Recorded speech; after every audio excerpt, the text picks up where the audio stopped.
గత సోమవారం రోజున సుమన్ టీవీ విలేకరిపై జరిగినటువంటి దాడిని భారతీయ జనతా పార్టీ పక్షాన మేము తీవ్రంగా ఖండిస్తా ఉన్నాము.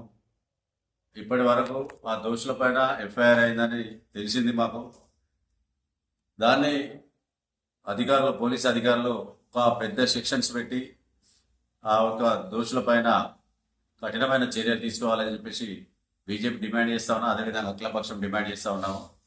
హాస్పిటల్ అమ్మ అంటే ప్రాణం ఇస్తుంది, హాస్పిటల్ ప్రాణం వస్తుంది అనే విధంగా ఈ పెద్దపల్లి హాస్పిటల్ కూడా నడుస్తుంది. అందులో ఉన్నటువంటి సిబ్బంది పట్టపగలే తాగి అడిగిన వాళ్ళ మీద దూషించడం, ప్రశ్నించిన వాళ్ళ మీద దౌర్జన్యాలు పాల్పడడం ఇది చాలా తీవ్రంగా వ్యతిరేకిస్తా ఉన్నాం. కాబట్టి ఇప్పటికైనా సంబంధిత అధికారులు వాళ్ళపై చర్యలు తీసుకొని వాళ్ళ నుంచి జాబ్ నుంచి రిమూవ్ చేయాలని చెప్పేసి మేము అఖిలపక్షం నుంచి డిమాండ్ చేస్తాం. 3వ తారీఖు సోమవారం రోజున పెద్దపల్లి పట్టణంలో సుమన్ టీవీ విలేకరి సోదరులు శ్రీకాంత్ గారి దాడి జరిగిందనే విషయాన్ని, దాడులనే విషయంపై అఖిలపక్షం ఆధ్వర్యంలో ఖండిస్తున్నాం.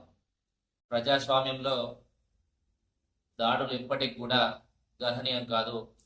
ఏదైనా సమస్య ఉంటే ఆ సమస్యను అక్కడ ఏదైతే పోలీస్ స్టేషన్ కావచ్చు, ఇతర వ్యవస్థల ద్వారా పరిష్కరించుకోవాలి. కానీ ఏకంగా దాడులు చేస్తే ఆ దాడుల్లో ఇరుపక్షాల్లో ఎవరికి ఏమైనా కూడా వారి కుటుంబాలు చిన్న భిన్నమయ్యే పరిస్థితి ఉంటుంది.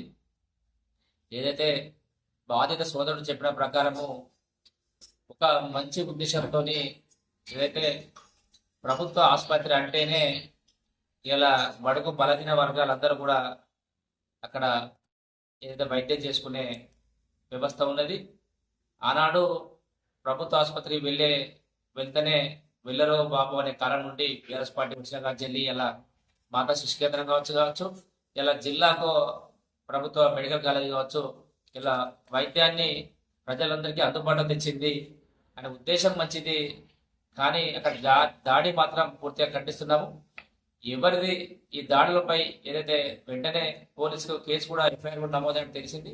కాబట్టి దాడి విచారణలో బాధితులు చెప్పిన ప్రకారము అధికార పార్టీ ఇన్వాల్వ్ అవుతుంది. అధికార పార్టీ ప్రభావం మాపై ఏదైతే ఈ కేసు విషయంలో రాబోయే రోజుల్లో ఇబ్బంది అవుతుంది అనే ఒక ఆరోపణలు అయితే ప్రస్తుతానికి బాధితులు చెప్పిన ప్రకారం మాకైతే తెలియవస్తుంది. కాబట్టి ఎటువంటి ప్రలోభాలకు కూడా ఇక్కడ ఆస్కారం ఇవ్వకుండా ఖచ్చితంగా తప్పు చేసిన వారిపై ఖచ్చితంగా కఠిన చర్య తీసుకోవాలని మేము డిమాండ్ చేస్తున్నాం. 11వ తారీఖున పెద్దపల్లిలోని సంబంధించిన రబ్బాన హోటల్ వద్ద సుమన్ టీవీ విలేకరిపై జరిగిన దాడిని తీవ్రంగా ఖండిస్తున్నాం. హాస్పిటల్ అంటే సేవాభావం అనేది ముఖ్యం. కానీ సేవ చేసే సిబ్బంది ఇలా ఇందుడుపుతనంతో వ్యవహరించడం చాలా ఘోరమైన పరిస్థితి. ఇది విలేకరిని తీవ్రంగా కొట్టడం ఇది చాలా మంచిది కాదు అనేది మేము తీవ్రంగా ఖండిస్తున్నాం. అఖిలపక్షం తరఫున